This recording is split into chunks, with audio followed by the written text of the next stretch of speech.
જૂનાગઢ શહેરના જુદા જુદા વિસ્તારમાં સઘન વાહન ચેકિંગ ડ્રાઈવ. ડીવાયએસપી સહિતનો પોલીસ કાફલો વાહન ચેકિંગ ડ્રાઈવમાં જોડાયા.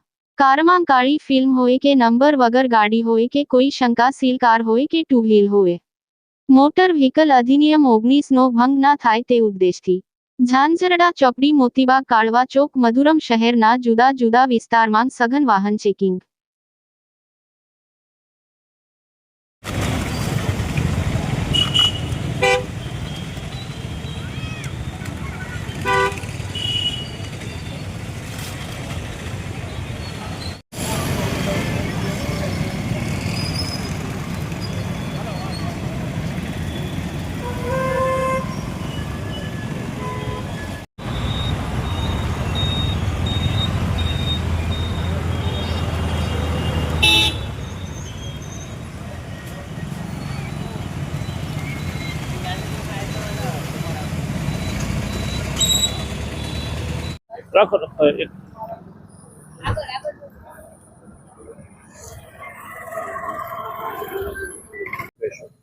माननीय जूनागढ़ रेंज आईजी श्री नीलेश जाजड़िया साहेब तथा जिला पोलीस अधीक्षक श्री सुबोध ओडेदरा साहेब ની સૂચના અને માર્ગદર્શન અન્વયે મોટર વ્હીકલ અધિનિયમનો ભંગ કરનારા ઇસમો વિરુદ્ધ સખત અને કડક કાર્યવાહી કરવાની સૂચના થઈ આવેલું, જે અન્વયે આજ રોજ જૂનાગઢ જિલ્લા વિસ્તારમાં તમામ જગ્યાએ વાહન ચેકિંગ કરવામાં આવેલ છે.